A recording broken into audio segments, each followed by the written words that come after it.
La NASA soutient qu'il est temps de retourner sur la Lune, mais pas pour y prendre des selfies ou sautiller. Il est temps de s'y établir. Que des astronautes y vivent dans une petite base spatiale, nous faisant signe et prenant soin des plantes. Mais pour que cela devienne possible, il faut d'abord accomplir un exploit incroyable. Envoyer des robots transportant de l'uranium afin de construire un réacteur nucléaire sur la Lune.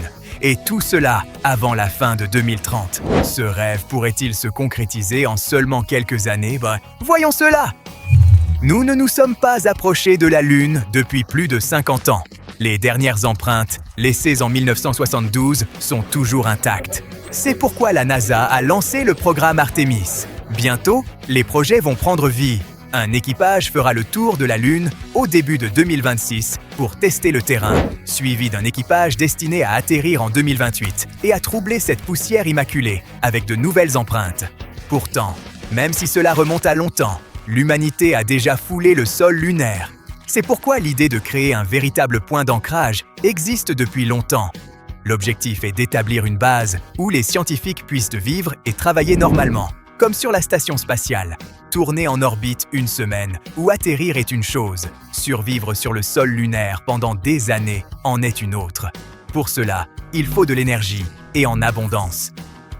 Une base lunaire nécessite un système de survie fonctionnant en permanence pour produire l'air, assurer le chauffage et alimenter les ordinateurs, pour maintenir la communication avec la Terre, pour toutes ces machines qui percent le sol et pour les systèmes qui en extraient l'eau. Si l'énergie venait à manquer, tout serait perdu. Les panneaux solaires paraissent un choix naturel. Sur la Lune, une journée dure environ 29 jours terrestres, offrant beaucoup de lumière pour capter de l'énergie. Mais la Lune ne connaît pas de jour et nuit comme nous. Elle offre 14 jours de soleil, suivis de 14 jours d'obscurité totale. Durant ces nuits, les températures de surface peuvent chuter à environ moins 170 degrés.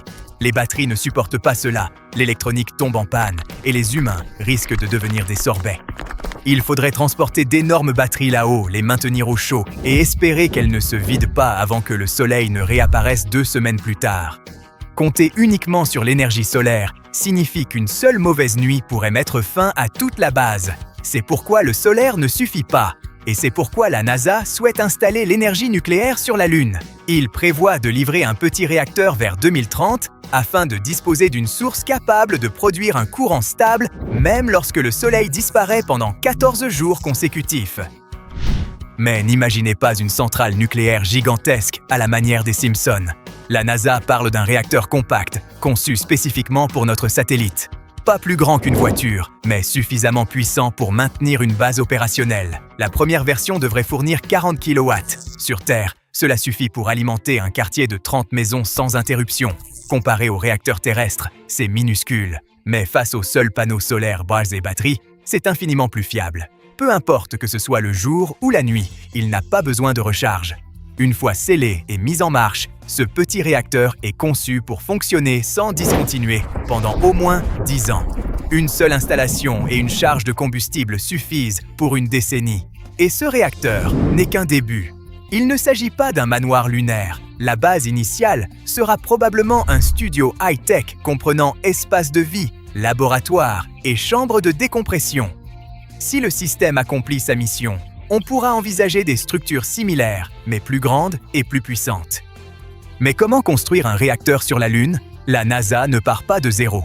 L'énergie nucléaire est déjà employée dans l'espace depuis des décennies, notamment pour les missions lointaines, incapables de compter sur la lumière solaire. L'efficacité de cette technologie est donc éprouvée. La NASA prévoit d'expédier la centrale avant même que les astronautes ne préparent leurs bagages. Tout le travail complexe se fait sur Terre et le réacteur quitte notre planète comme un colis scellé et inerte. Aucun assemblage sur place n'est nécessaire, ou plutôt, il est effectué ici avant l'envoi. Une fois posé sur le sol lunaire, les robots prennent le relais pour les manipulations lourdes. Ils transportent l'unité à distance sécurisée et relient un câble jusqu'à la base. C'est comparable à l'installation d'un générateur loin de votre domicile. On ne souhaite pas dormir à côté d'une machine bruyante et chaude bourdonnant sans cesse. Cette distance présente un avantage. La poussière lunaire n'est pas comparable au sable de plage. Elle est abrasive, collante, composée de roches concassées qui attaquent les machines comme du papier de verre. Les atterrissages de fusées aggravent encore la situation en projetant ces particules à grande vitesse à travers le paysage. Éloigner le réacteur le protège de l'érosion causée par chaque vaisseau de ravitaillement qui arrive et repart. Même installé en toute sécurité à distance, le réacteur doit affronter son plus grand défi, la chaleur. Un cœur nucléaire produit des températures extrêmes pour générer de l'électricité, mais cette chaleur doit être évacuée, sinon l'ensemble fondra. Sur Terre, l'air et l'eau absorbent cet excès avec aisance. La Lune n'offre ni l'un ni l'autre, et il faudra donc recourir à d'immenses panneaux radiateurs. Ces ailes métalliques captent la chaleur du cœur et la rayonnent directement dans le vide obscur.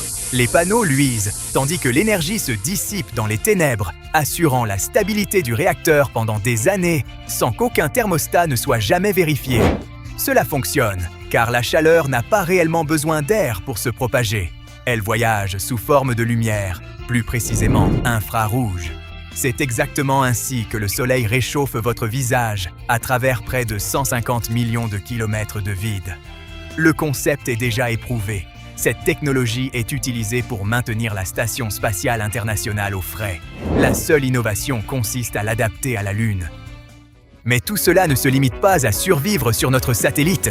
Établir une base ne consiste pas seulement à planter un drapeau ou à disposer d'une chambre avec vue. Il s'agit de réaliser des travaux scientifiques impossibles sur Terre. D'abord, notre planète est peu fiable pour conserver l'histoire. Le vent, la pluie et la dérive des continents effacent constamment ses propres archives. La Lune diffère. Sa surface préserve impacts et dommages causés par les radiations sur des milliards d'années. Il y a ensuite la recherche sur l'homme. Vivre sur la Lune implique de supporter la gravité partielle, environ 1/6 de celle de la Terre, ce que la Station spatiale internationale ne peut simuler, ses occupants évoluant en apesanteur totale.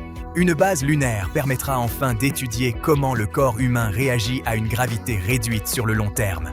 L'évolution des os, des muscles et de l'équilibre sous des années de gravité légère. Il est indispensable de déterminer si l'homme peut rester fonctionnel durablement avant de songer à l'envoyer sur Mars. La Lune est également l'un des lieux les plus calmes et accessibles du système solaire pour l'humanité. Sa face éloignée est protégée des interférences radioterrestres, ce qui en fait un site idéal pour la radioastronomie. Une base lunaire pourrait capter des signaux faibles provenant des confins de l'espace et même étudier l'univers primitif d'une manière que les télescopes terrestres ne pourraient jamais égaler. Enfin, une base opérationnelle sur la Lune transforme l'exploration spatiale. Le lancement depuis la Terre est un cauchemar. Sa gravité exigeante oblige à brûler presque tout le carburant pour atteindre l'orbite. La gravité lunaire est bien moindre et, de surcroît, notre satellite recèle de l'eau emprisonnée dans son sol et sa glace. Si cette eau peut être exploitée pour produire oxygène et carburant pour fusées, la Lune ne sera plus seulement une destination offrant un laboratoire spatial unique. Elle deviendra un point où les engins spatiaux pourront se ravitailler avant de s'aventurer plus loin. C'est pourquoi la NASA n'est pas seule à tenter d'implanter un réacteur nucléaire opérationnel sur la Lune. La Chine et l'Europe élaborent également leurs plans, donnant naissance à une course silencieuse mais intense pour déterminer qui illuminera la Lune en premier. Reste à savoir si l'un ou l'autre y parviendra dans un avenir proche, mais ce qui est fascinant, c'est que lorsqu'un grand pas est accompli par l'humanité, le suivant paraît toujours encore plus considérable. Et, soudain, envisager la Lune comme une destination touristique ouverte à tous ne semble plus si extravagant.